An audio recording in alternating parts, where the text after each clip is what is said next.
All right, here we go. Let's see. Make sure no weather has changed. Yeah, I mean, it still looks about the same.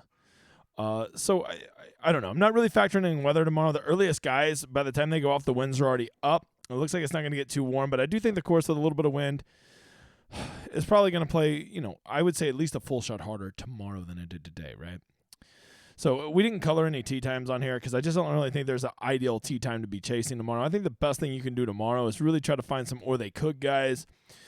Find the right chalk to eat. Like if somebody's just ball striking the shit out of it, like for instance, let's say you love what you saw Cantlay did today or Xander. They're both going to be highly owned tomorrow.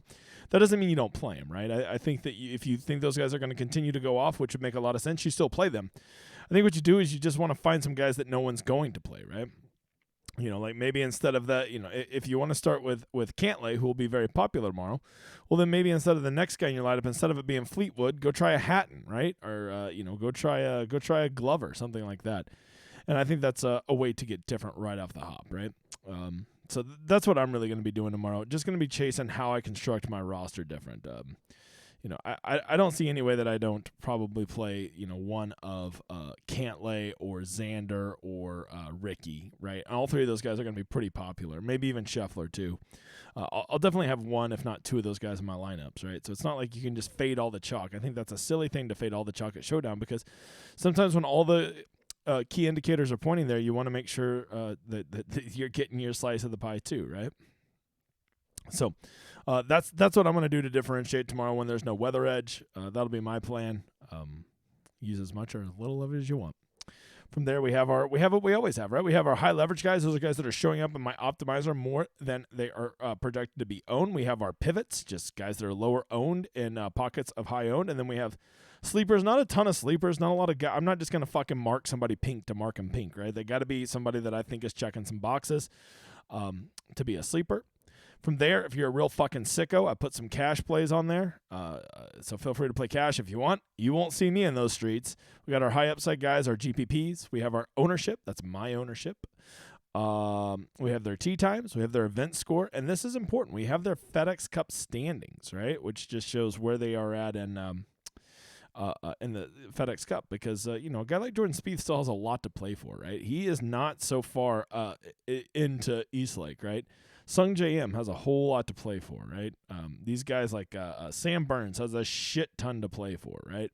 Sahith Theegala has a shit ton to play for. Justin Rose has a shit ton to play for if those guys want to make Eastlake, which, if you don't know, making Eastlake is a ho-ho bunch of money, and these guys got fucking entourages that they got to pay, okay?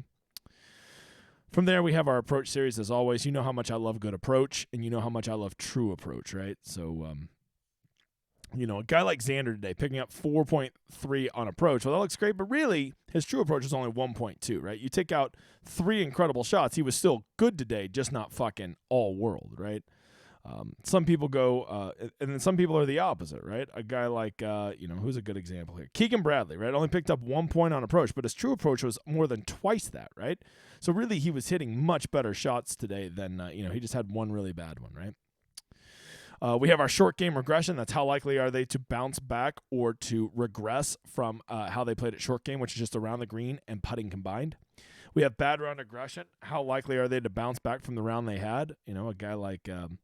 A guy like Max Homa, not very likely to bounce back from a 62, right? So he's got a pretty bad grade at that.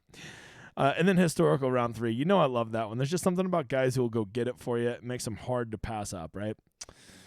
From there, we have our putting series, which is just like the approach series. Their true putting is just when you take out, like when they make a 40-footer and shit like that. We are putting in price relationship, and we are adding the projections in right now, okay? So this is the Rosetta Stone. This has everything you need. I hope you kick some ass tomorrow. Go watch the Showdown Hoedown. I talked a little bit about contest on there. And let's just enjoy golf for these couple weeks, because if you don't know, after next week, they take like 2 weeks off, I think, right? So let's get your fill of Showdown now, because it won't be here. We'll just have to settle for NFL and college football.